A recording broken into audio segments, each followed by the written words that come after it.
Coming to you live from my apartment, it's Rob Has a Podcast. And now, here's the guy who's never bougie, Rob Cesternino. Hello, everybody, and welcome to our Amazing Race wrap-up show here after episode 6 of the Amazing Race 26. And here I am with a woman who, what do you say, sometimes bougie?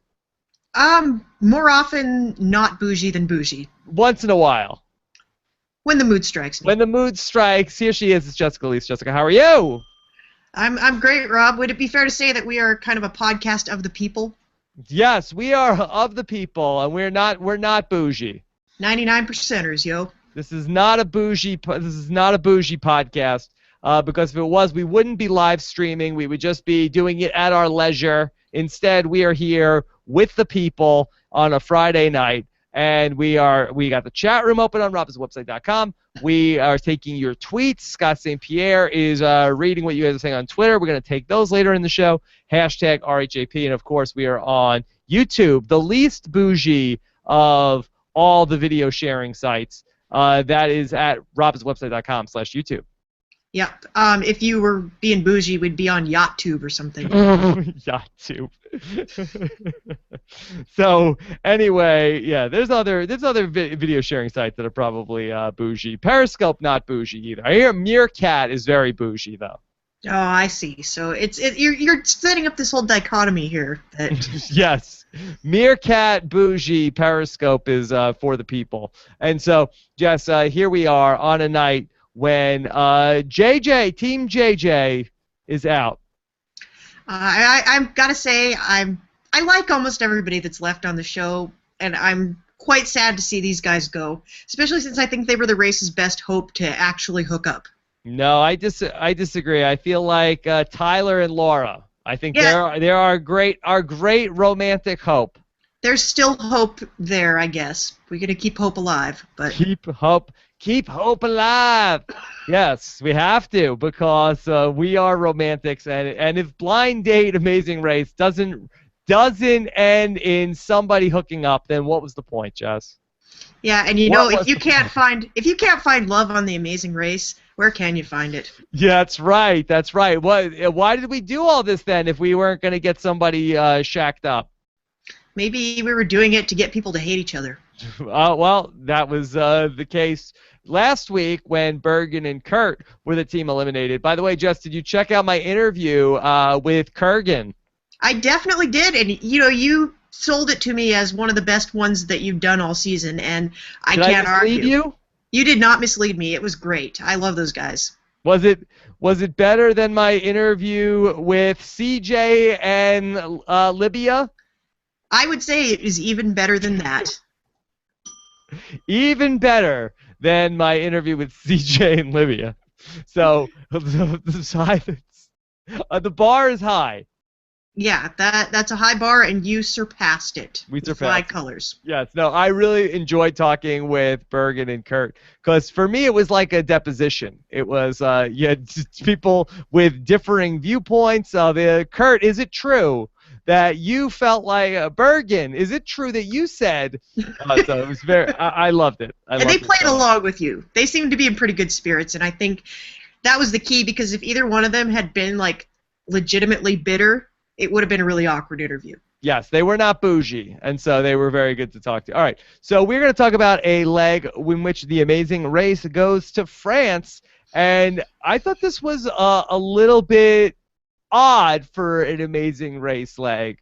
Jess, did you have any takeaways for this leg as a whole? I thought that it was. We've been accusing the Amazing Race these last few seasons of cutting corners financially, and I think maybe tonight we saw why they were doing that. They were saving up for this leg. Jess, is it a thing now on the Amazing Race that almost like the Amazing Race is treating every leg like a costume party? So the first part of the leg is like, hey, get to a new country, and then dress up in these costumes, and then we want you to run each leg in this costume. It's almost like a veto challenge in the Big Brother house, where it's like, okay, this week you're going to wear your Monaco tards for this week. And then next week you're going to be in Africa, and then the first thing you're going to do, you're going to wear, African garb this week. And then it's sort of an excuse to get the teams changing and trying on a new outfit at the start of each week. I mean, this is 2 legs in a row where we're doing this, right? Yeah, it is. And I think it's one of those things where they took a step back and they said, what do people remember about this show? Like, what is memorable? What do people like? What is entertaining? And they kept coming back to racers wearing funny outfits. And so they went to the funny outfits well yet again. And honestly, I have no problem with it. I love funny outfits. But this wasn't funny outfits. This was like that we were getting them ready for the prom. Well, some of them were pretty funny. Why? Who had a funny outfit besides... Who? Well, I know that Ashley was not wild about her outfit. Yes, she didn't like hers, and Haley told Blair that he looked like Pee Wee Herman. And he kind of did. And Haley looked like a cartoon character from one of those Tex Avery cartoons where the wolf's eyes pop out of his head. Wow. Haley looked like. Yeah, they gave Haley like a Jessica Rabbit dress. Yeah, exactly. That's what I'm saying. It's like they were, expecting like a wardrobe malfunction on this leg of the race. Thank God she didn't have to go on and do the zip line and do the ropes course. Yeah, I could see that getting pretty. That would be pretty traumatic, pretty fast. Be very traumatic. Yeah, that's a RX for disaster. Yeah, it certainly is. And I thought Mike drew the short straw in the suit department. Like, he looked very casual. They're supposed to be like super fancy, and you got Tyler looking like the poor man's Justin Timberlake, and then you got Mike in corduroy. Yeah, I wonder if that was because it was like that there's various stages of there's very formal, then there's business casual, and then there's sort of t-shirt and jeans, and it was I think that maybe Mike was already so far down on the not being dressed up that they felt like you could just bump him up to business casual, and it was the same effect as maybe some of the other people. Yeah, I guess that's a fair point. If it's a scale of 1 to 100 on the formality scale, and if everybody else starts at about a 15 and Mike starts at a 5, he can be about 10 points lower when he's all polished. Yeah. I thought a couple different teams were going to be the team to get eliminated tonight. I did not really get the sense. It was a little bit of a blindside for me that it was going to be Jackie and Jeff being the team that went home. Well, there was barely any Jackie and Jeff during the episode itself. I felt like we almost didn't see them.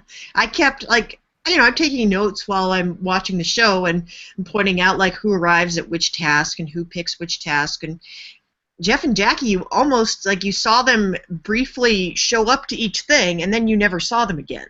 Yeah. I would have to say also I thought that there was a couple different teams that I thought were going to be going out. For most of the episode, I thought it was going to be Mike and Rochelle. And then Tyler and Laura, I think, called them a weak team, and I said, "Oh, it's probably going to be them." Karmic retribution. Yes, I thought it was going to be some karma. I also thought that Matt and Ashley were in the mix to go home on this leg, but yeah, I really wasn't thinking it was going to be Team JJ. Yeah, well, this was one thing that I thought the race finally is doing well again. So last week for the blog, I watched a whole bunch of really, really early Amazing Race. I was watching season 3 episodes, and I noticed that they put a bunching point into almost every episode, and people used to bitch about it all the time. Why are they artificially putting everybody together? And the reason they're putting everybody together artificially at the beginning of each leg is because when you equalize everybody, it increases the chance that you're going to get a surprise elimination. So we got that bunching point this week, and we got kind of a surprise elimination, and I was happy to see it. It felt pacing-wise, it felt a lot like really old-school Amazing Race, and I really responded to that. Yeah, and everybody was really bunched up at the end. It was 55 minutes into the episode before anybody even got to the mat, it seemed like, and then everybody just got there in a very short period of time. Yeah, and I feel kind of bad for Jeff and Jackie because this was a tight leg, and there was not going to be a whole lot of margin for error there. Did you feel like Phil was a bit abrupt with them? Well, Phil responded to us on this, Someone tweeted at us saying, "Did you think Phil was short?" And Phil responded. He said the episode's only 44 minutes long. 44 minutes long. So I think maybe he was saying he got a little edited. Okay. So they really just go typically, and correct me if I'm wrong, Jess, that it's Jackie and Jeff. I regret to inform you, you are the last team to arrive. And like, oh man, And I'm sorry to tell you that you have been eliminated from the race. And this time he's just like, yeah, you're out. He's like, all right, peace out. Yeah. You don't have to go home, but you can't stay here. Au revoir. Yes. Thank you. And so they were gone. Yeah. It was, it was almost as suddenly as they had arrived. Merci beaucoup. That's it. And so they were gone. Yes. A little bit of a montage for Jackie and Jeffrey. Yeah, I'm surprised they didn't milk that shot of them kissing again. Like, I thought we were going to see that a bunch of times. Now, Jackie said that she would give Jeff her number. Yeah, well, it bodes well. They seem pretty into each other. I mean, I'll give him my number is pretty tame, right? I mean, like, what are the chances? Like, I feel like even Bergen and Kurt exchanged phone numbers at the end of the race, right? Did they? They might have friended each other on Instagram, but I think that's about as far as the friendship went. On Instagram, that's it? Yeah. I don't even know if they merited Facebook. Like, that's pretty tame. I'll give you my phone number. Yeah, well, maybe they want to, now that they're out of the craziness of the race, maybe they want to get to know each other organically. Yeah. Okay, so we'll see ultimately what ends up happening with Jackie and Jeff in the future. All right, so let's just talk about the construction of this leg a little bit. So we got the teams. They were getting on these flights. Kudos to Mike and Rochelle for getting on the standby flight, Jess. Yeah, that was really smart thinking. And that was, again, that's kind of old school Amazing Race that they even had the opportunity to get there and do that. Yes. I really loved that, and I was excited because they had been pretty far behind. I think it was, if Kurt and Bergen hadn't been epically stupid, they would have been out for sure. Mm-hmm. Yeah. And so they're saved by that, and then they had an opportunity to really move up. And I'm surprised that they ended up finishing so high in this week. Really, weren't you surprised that they ended up being third place this week? Yeah, I was, especially when they started out at the beginning, I thought maybe they were going to stay in the front the whole time, but then when they got to that detour and it became this kind of ordeal for them, I was really worried for their longevity in the race. Yes. So then we end up going to the roses and chocolate task. Jess, did you like this task? Did this do anything for you? I'm a big fan of roses and chocolate, so I would be all up in that. Wow. If I had been the one doing the roadblock, I might have returned to the yacht with 6 or 7 chocolates. Yes. Okay. Could you eat the chocolates while you were on the task? No, I believe you had to deliver a full box of chocolates, and after that you were allowed to eat them if you wanted. If the person that received them was willing to share, I think is the case. Was that what it was? That's what it was. Yeah. They're their chocolates to do with as they please. Okay. So after the roses and chocolates, it was like, okay, that was fine. But I didn't think there was a lot to see there. Yeah, no. Other than the visuals of the guys who stayed back at the yacht and the women that were out looking for the roses and chocolate. Yeah, they looked like they were in the video for I'm on a Boat. Yeah. Everybody was hanging back. So this was interesting to me, Jess. So they go to the casino, and in the casino, they ended up having to decide which leg of the detour they were going on based on the roulette wheel, or the roulette wheel decided. And you got either don't slack off or win by a nose. Did you like this? I thought it was very interesting, and I think as we saw what they were, we got a sense of why they did this. And we saw this a lot last season, too, where they just say, here are your detour options. You may choose this or that. Yes. It's exactly that. And I think it's because the show producers wanted to showcase both of these tasks because they were both great tasks, but they really were concerned that if you give them those two tasks, everybody's going to do one task and nobody's going to do the other task.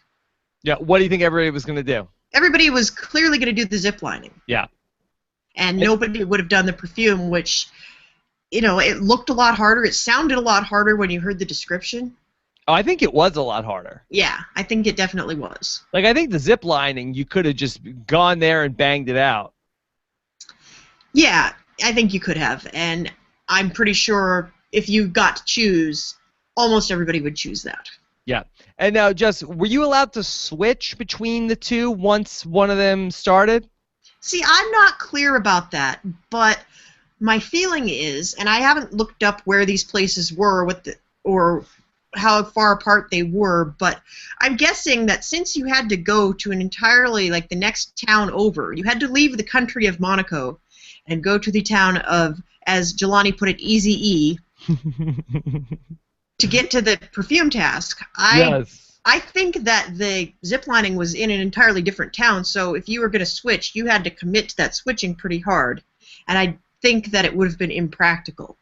Yeah, so it would have been tough because nobody switched, and with all the difficulties that, say, Mike and Rochelle were having, you would think that they would have been prime candidates to switch. Yeah, but if you have to drive like 45 minutes to get to the other task, you're not going to switch regardless of whether or not you can. Yeah.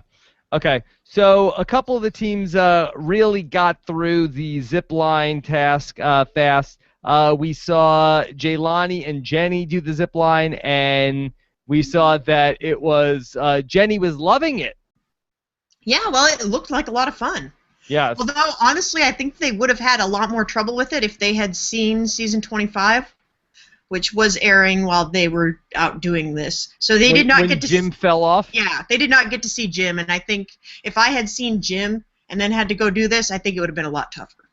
Yeah. Why? Just like knowing that was real, that you can fall off? Yeah, that it's possible, and like that was one of the more terrifying things I've ever seen on the show. Yeah, that was tough. Then also Matt and Ashley, they also did the ziplining task. Yeah, they looked like they were having a pretty good time. I loved Ashley sitting on the rock saying, "Come to your fiancé." That was adorable. Yeah, were they the only two that did that, or was there? Am I missing somebody else? Jeff and Jackie did it. Jelani and Jenny did it, and Matt and Ashley did it. Okay, Jeff and Jackie were on. They were on the zip line. Zip line, got it. And so for Jeff and Jackie, where do you feel like it ultimately went wrong for them? I think it just boiled down to getting lost. Like, I would be shocked if they were more than 10 minutes behind the next to last place team. Yeah. Because it seemed like there were other teams that had bigger problems with the directions. Yeah, it seemed like almost everybody got lost. Yes. All right. Let's talk about the perfume challenge. The what was it? The win by the nose? Yes, win by a nose. Win by a nose. And you had to make your own perfume. And if that wasn't hard enough, then there were also ingredients that were like labeled in separate bottles with numbers, and then you had to guess the smells. Did they make this task too hard, Jess? They might have made it a little bit too hard. I think maybe they counted on people being able to figure out those numbers. Because I feel like the strategy here is if you know that you don't have all the ingredients, like collect all your ingredients. If one of them on the list is missing and you need to sniff some numbers, keep your nose fresh until you know that you don't need it anymore. So does your nose get tired? Yes, your nose does get tired. And really, I have read that your nose is really only good for differentiating about 3 strong scents before they all start to blend together. And I have visited in Western Mass, up by where I went to college. There is the Yankee Candle Factory, and it is basically like there's a giant room full of like hundreds of flavors of candles. And they have, next to all the candles, they have a little thing of coffee beans, because they say after you smell 3 or 4 candles, you need to smell the coffee beans to like clear your head. Otherwise, you won't be able to smell anything. Interesting. So I'm guessing that once they started smelling stuff... Is that why they tell you to wake up and smell the coffee? Yes, that's exactly why. So then you could go back to smelling other things? Yeah, wake up and smell the coffee so you can go back to smelling other things. That's the longer version of the expression. Yeah, take notes, Starbucks. We're selling you gold slogans here. Yeah. Yeah, but that's what was going on there. Because in fairness, Starbucks could use all the help they can get on new slogans. It's true. They're striking out on their own. Yeah, they're really not doing well this season. Yes, wake up and smell the coffee. So you could go back to smelling other things would not be the worst slogan they came up with this year. Definitely not. But, speaking of racing together, let's get back to the topic at hand. Well done. I think they just got there. I think after a while when you're smelling mystery scents, the thing to do is get all your ingredients before you smell a thing. Make sure you have all your ingredients lined up in front of you. Yeah. And then make your perfume. Because otherwise you're going to get very confused very fast. And I think that might have been where Mike and Rochelle went wrong. Okay. On a night when Blaley comes in first place, there was a new bickering team that really came to the forefront this week, and that was our friends Jenny and Jelani. Which I knew they always had it in them. And we just haven't. They've been kind of a stealth team this season. We haven't seen a lot of them. I kind of have to keep reminding myself that they're there. Was this week a low for Jenny and Jelani? Was this the worst that we've seen them go at it this season? I don't know. They had a tough time in Thailand. And yes. They seemed very tense and kind of cross with each other at that point. And I think they were more lost at that point than they were this week. Yeah. And with the added stress of, Jenny hating cats, I think they were in direr straits at that point.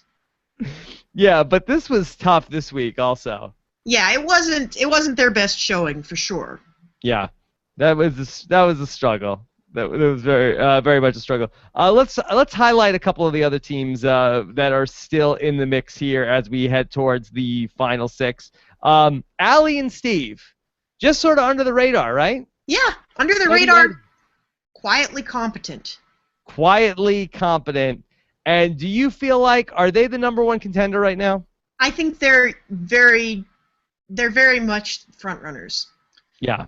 I don't think it's a foregone conclusion, but I think something really seriously wrong would have to happen to them in order for them not to have a real shot at winning. Okay. Let's talk about Mike and Rochelle. Okay. All right. So they've been a team that's been sort of at the back of the pack for most of the season. They end up coming in third this week. Do you feel like they're a team that could potentially start to figure things out and make a move this season, or do you think that they're probably much more likely to be the next team that we see go home? Okay, why is everybody forgetting that Mike and Rochelle have won a leg? They are pretty decent when they have it together. I don't think they're a weak team at all. Rochelle was being a little short with Mike this week. She definitely was, and you could definitely see where they've only been together for 7 months. Mm-hmm. Yes. And he asked her, "Can you please not be short with me?" And that looked like a look that I get from my wife if I ask her, "Could you please not be short with me?" Yeah, it's something I have seen as well. Mm-hmm. Yeah. Why does that not work, Jess? I don't know. It should work. It should work. Especially say please. Just asking a question, man. Yes. I don't know why. That doesn't work. But I think Mike and Rochelle are one of those teams that you see them, you take a look at them, and you think they have no prayer. Like they have no shot at winning, and they surprise you with how well they can do when they really apply themselves. Okay. Why? What did you feel like they really applied themselves to this week? The cologne? I think they showed amazing. Okay, I was going to say they showed amazing racing abilities, and that's not where I wanted to take that. But I thought they were really excellent in the airport. They have travel skills. They were incredibly smart to try to hop on that flight standby when they got there at the last minute, and it really bought them a lot of time. And I was quite impressed. Those are the kinds of skills. They used to be more important than they are now, but they're still very important. Okay. All right, so we'll see where they end up. Is next week the 2-hour episode yet? Next week is the 2-hour episode. Okay, so do you think that we'll do a non-elimination leg in the first hour and then an elimination leg in the second? I think one of those legs is going to be non-elimination, and I don't know which one it is yet, but if it's the one in the middle, that would be ideal. Nice. That would be a smart way to do it. CBS, if they do it the other way around, then they've lost their minds. Yeah, I would love it. Well, I don't think they planned necessarily for it to air the way that it has aired. Right, but I don't think they necessarily filmed it with an eye to having to take 3 weeks off. Right, is that a CBS pun? Yeah. We'll go ahead and say that was intentional. I meant to do that. But CBS, is that a Pee Wee Herman reference? But CBS gets to pick the night that has the double episode. Yeah, they do. So why not do the double episode on a week where you could do part 1 is a non-elimination leg and part 2 is the detour or the speed bump and then the elimination? It'd be smart. And it'd be smart to make it a super leg, actually, if you were really planning that. But I don't think they were really super planning it. I don't think they knew that far in advance. Okay, let's touch on a couple of these other teams that we haven't talked about too much. How about Tyler and Ashley? Tyler and Laura. I'm sorry, Tyler and Laura. Yeah, they all have, like, that's such a girl born in the 80s kind of name, isn't it? I thought that Tyler and Laura ran an okay leg this week, but I could see some cracks forming that I hadn't seen before. Like, usually we talk about how well they get along and how they just kind of ride along smoothly, but this week you could see them getting frustrated, and it was a different look for them. Because they were dressed up so nice? Yeah, it wasn't even because they were dressed up nice. They looked great. And that they were referring to each other by their bougie middle names? That was the best. Like, I want to see the spin-off show of, like, the adventures of Magdalena and Hayes. Would Magdalena and Hayes have been a better blind date team? I don't know if I don't know that Magdalena and Hayes have the life skills necessary to get this far in the Amazing Race. They'd be waiting for their driver to show up. Yes. And what is their combined name? Is it Magdalena? Yeah, or it's Magdalaise. Magdalaise. What is your bougie middle name, Jess? I don't have a bougie middle name because I grew up in the Midwest, and you don't give you bougie middle names in the Midwest. What is your middle name? My actual middle name is Sue. Sue? Yeah. Okay, that's not bougie. It's Suji. No, it's my mom's name, so there you go. What's your middle name, Rob? My middle name is Christopher. Okay. And it's Christopher with a K. With a K, really? Yes. Is that bougie? That's not bougie. It reminds me of the movie Frozen. Frozen? Why? It's in Frozen. The guy's his name is Kristoff, I guess, with a K. Yeah, I'm like Cindy with an S. Yeah, that's unique. I mean, my husband has the most bougie middle name of anybody ever. His middle name is Caswell. Caswell, that is. Yes. We'll sign off on that. Yeah. That is bougie middle name. Yes. Okay. So very, very interesting. We're learning so much tonight on the Amazing Race podcast. Let's educate us about Matt and Ashley tonight. Matt and Ashley. I mean, what can you really say about Matt and Ashley this week? I thought that they were going to do a lot worse than they did. Yeah, they were on the last flight, right? They screwed up the flights? As soon as you screw up a flight, like, that's almost an immediate sign. But then that didn't really pay off in any way on the show. No, it didn't. And I thought it was kind of a red herring, because sometimes, they get on that last flight and you think, oh, they're going to catch up, and then it turns out they never had a prayer. The Jonathan and Harley edit. Mm-hmm. Yeah. And so it was not Chekhov's late flight. No, it was not Chekhov's late flight. Okay. Jess, anything else from the episode before we get to questions? Anything else from the episode? I don't think so. I think we did pretty well covering all the high points. We have not on the air made any turned out to me niece jokes. Yes. I made a few on Twitter, but I didn't. Yeah, and we were kind of going at it on the Periscope before the show. Yes, this leg of the Amazing Race did turn out to me niece. Yes. So, just big picture here. We're about the halfway point. There's typically, 11 episodes in the Amazing Race season. This was episode 6. So, a little bit past the halfway point. what's the narrative overall on this season? Are we just halfway on our way to an Allie and Steve Team Sochi win on the Blind Date Amazing Race? It can't be that simple. I think we're going to see... I mean, we haven't had a team... We've had teams in the past win, like, every single leg, and you think that their win is going to be a foregone conclusion, and sometimes it is and sometimes it isn't. Like, you have those sort of Dave and Rachel kind of teams that just sort of steamroll over everybody, and Steve and Allie have not done that. They've won a leg, and they've been pretty solid, but everybody is pretty solid. So yeah. I don't think we're looking at this sort of anticlimactic fizzle out of an ending. I think we still have the potential to have a really exciting season. Would it be poetic if a blind date team were to win the season? Would that be more fitting? Okay, and so who is the blind date team that can win this this season? And here are our nominees. The nominees are...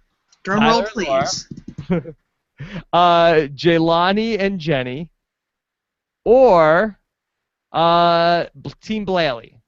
RX for success. RX for dark horse. The number one team in the clubhouse right now. I don't know. They won the leg, but you know, I think if we're doing blind date power rankings, there's no way you don't put Tyler and Laura in the number one slot. Yes, that's true. But honestly, I think the most exciting and most interesting outcome would be if Blair and Haley won. Is that a possible outcome? Think about that. It's the most epic redemption arc that has ever happened. It would be. It would be. They were low. They hated each other. They came close to being eliminated once or twice too, right? Yeah, they did. And this week they said, we're not going to fight with each other. We're going to have a fun leg. And they had a fun leg, and they ended up winning. Had a fun. And they're getting along. They kind of like each other this week. Kind of like each other. Okay.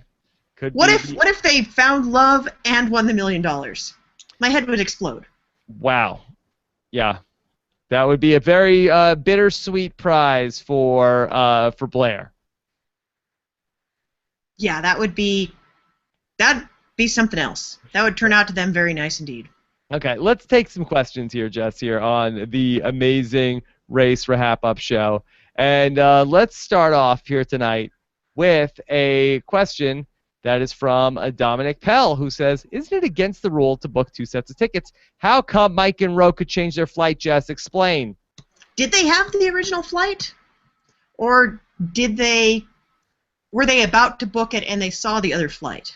Are you allowed to book standby tickets? Is that an exception? That could be the exception, but I thought that the original... I think he's right that the rule is you can only have 1 set of tickets in your hand at a time. Okay. So did they buy standby tickets and then cancel their old tickets? I'm not sure. I'm really going to have to go back and watch that, but I think my feeling is they must not have bought the first set of tickets, but I don't know for sure. Okay. All right. So let's go to RFM7846. Does the roulette wheel choosing the detour take away a fundamental part of the detour in choosing which task you want to do? Last season, of course, we talked about this or that, Jess. This is different than this or that. This is the Amazing Race or Lady Luck, in this instance, deciding which detour you do.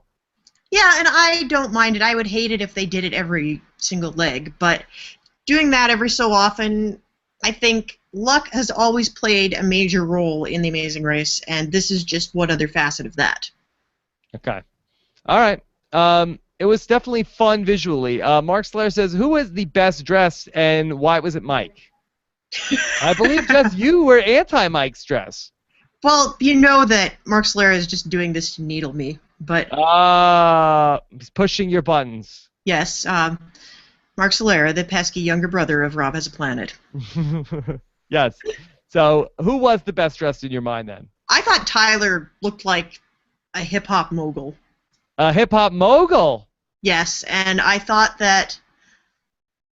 I really loved... I think it was Laura who had the black dress with the silver going up the side. I thought that was amazing. Yeah. I know Ashley didn't like her dress. I didn't think there was anything wrong with it. No, I thought she looked great. I thought Jenny looked great. Yeah. Okay. I mean, really everybody looked good. Yes. Jenny looked very nice also. Jackie looked nice. Everybody looked nice. Even Mike. Yeah, looking nice in Nice. Yes. Even his corduroy. Even in corduroy, okay, he looked very dapper. Good. All right. Nick 2S says, so was this the most lost every single team must have been for Haley and Blair to get first? Is this an indictment of the other teams that Team Blaley came in first? Well, to be honest, I have not seen that many teams get lost at the same time in a very long time. So, there was a little bit of Haley and Blair maybe didn't necessarily win the leg so much as everybody else lost it. They got the least lost. Yeah. Okay. They kind of screwed up the least. Is this a reason not to go to Monaco? I think it's a reason. I think typically what happens when you go to Monaco is you're not driving yourself. Yes. Okay. Fair enough. A lot of millionaires there.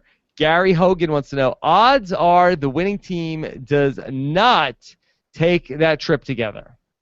Yeah, I'm going to say the odds are pretty slim on that. Okay.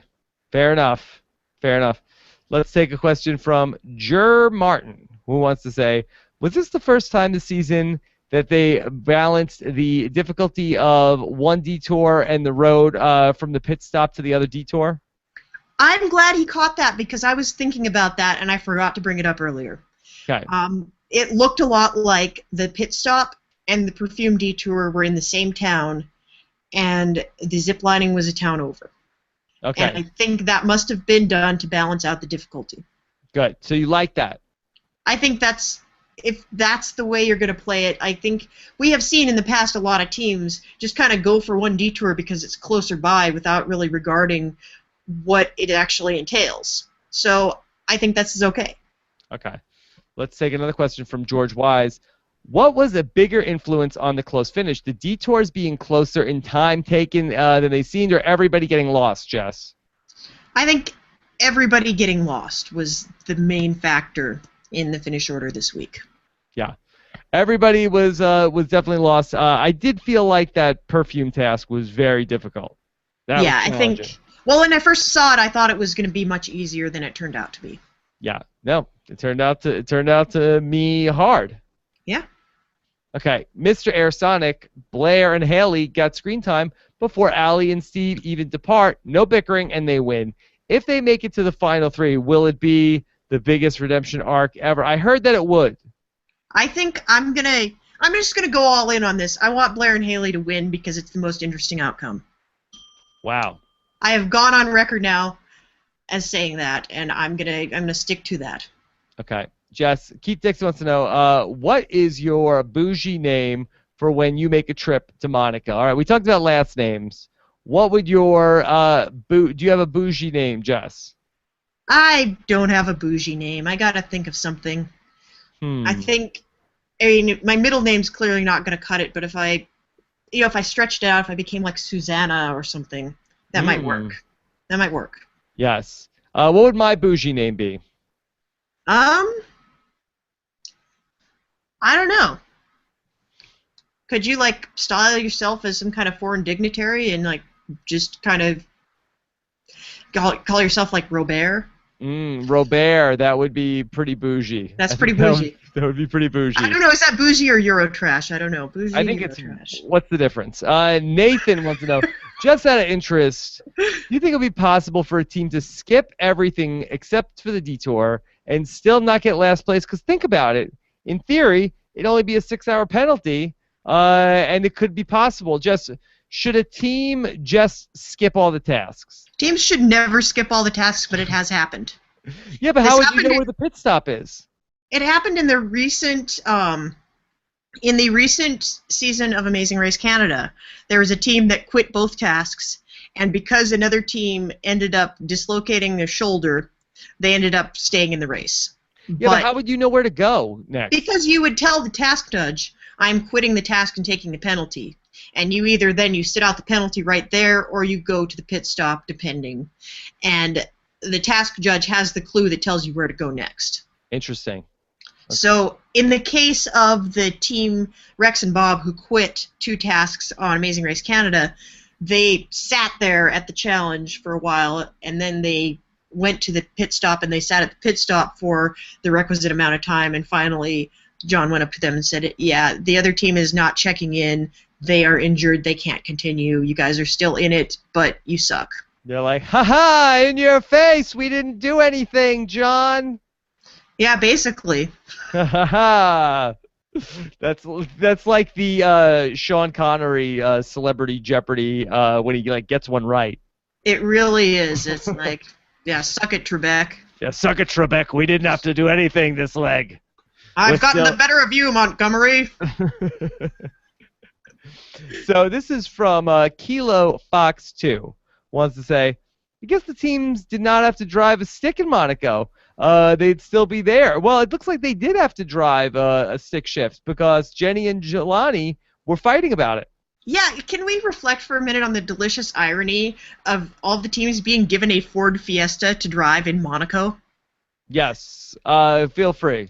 Because the Ford Fiesta is basically, it's like if you win a car, the car of your choice from the Amazing Race catalog of Fords, you do not choose the Fiesta. It's basically, it's their budget compact car. And the fact that they gave it to them in Monaco when everybody is going to be driving like a Mercedes or a Lexus or a Porsche or something very high-end that I probably am not even aware of because I am so middle class, that's pretty hilarious. Like, nobody else is driving a Ford out there. First off, I didn't know you were so familiar on all the different car makes. I'm not, really. I don't even drive because I live in New York City, but I've been places where we've rented a car, and the Ford Fiesta is basically the cheapest car. So you're familiar with all like the mid-size models. Mid-size sedan, I'm good. Yes, and it was funny though because they kept showing like the front of the hotel, and it was like red Ferrari, red Ferrari, red Ferrari, red Ferrari, and then out like pulls up like silver Fiesta. Yeah. And I'm surprised they didn't have to like go to the top of a parking garage to get it too. Yeah.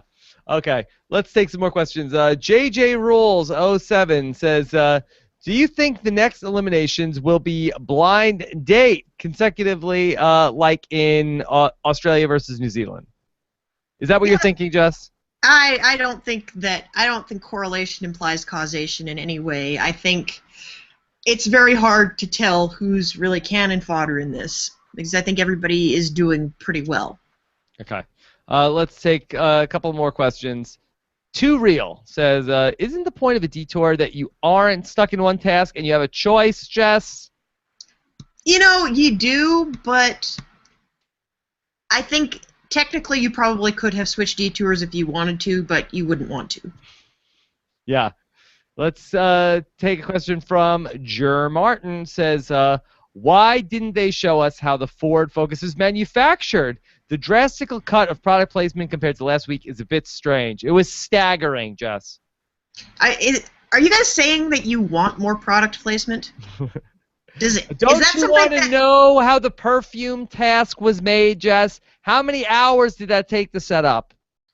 I would love to see. Killing you? I would love to see someone walk out onto the pavilion and put the bottles down and say, "This is how we made the task." Yes. We set up a card table, and we put a lady behind it, and we set up some bottles. Yeah. Our production crews spent 35 minutes building tables, filling bottles, putting syringes. Teams worked round a portion of the clock before a lunch break to make everything just so for this task. This might have been one of the rare tasks that took less time to set up than it did to perform. Maybe. Okay. Bob Abui? Is that what we're gonna go with? I guess we're going with that. Sure. I like that the teams didn't get to pick a detour. Has it ever happened before the detour was so random? Have we done this before, Justin? I know we talked about this or that, but here, you get this detour, you get this detour. It's never happened exactly like that, but it did happen twice last season where you were pretty much blindly assigned one.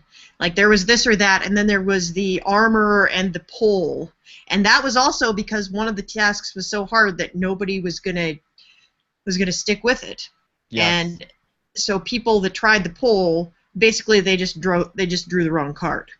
Let me ask you a question, Jess.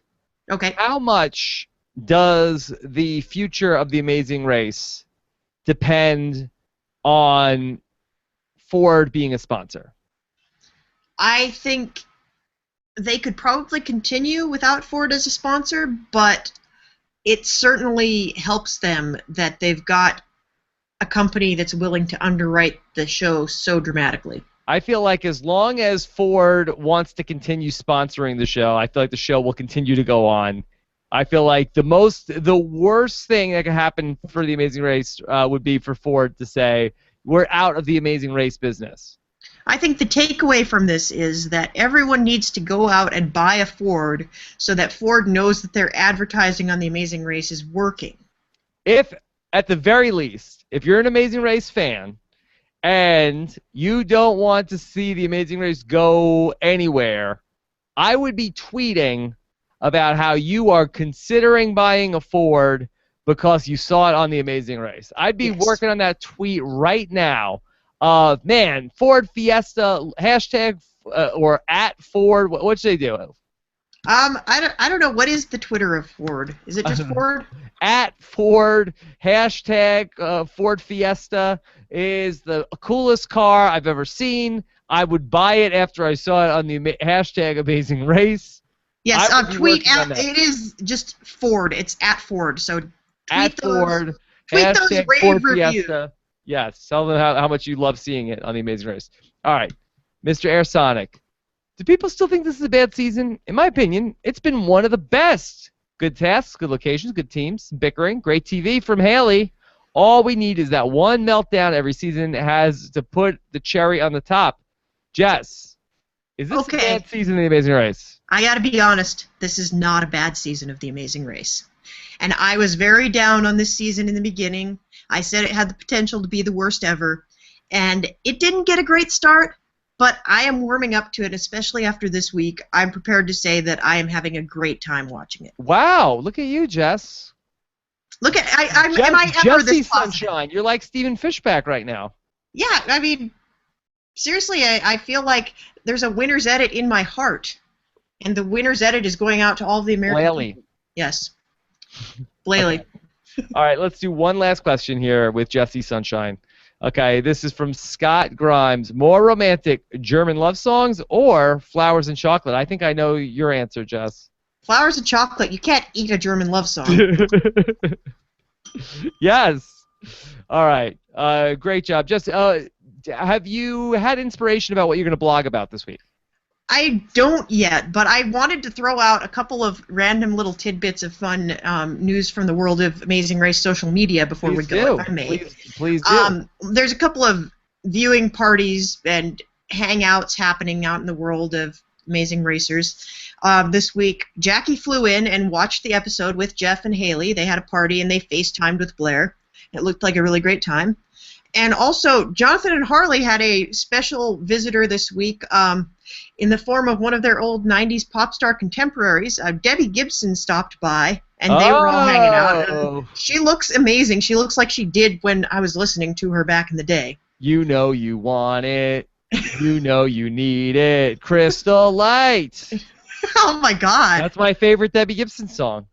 Well, yeah, I guess I didn't watch her season of Celebrity Apprentice, so I was not prepared for how great she looks. So that was fun. I was glad to see like a little mini reality reunion in the 90s pop star world. It's all happening. Okay. That's very cool. So Jess and I are still in the process of figuring out exactly what we're going to do with the exit interview coming up this Monday.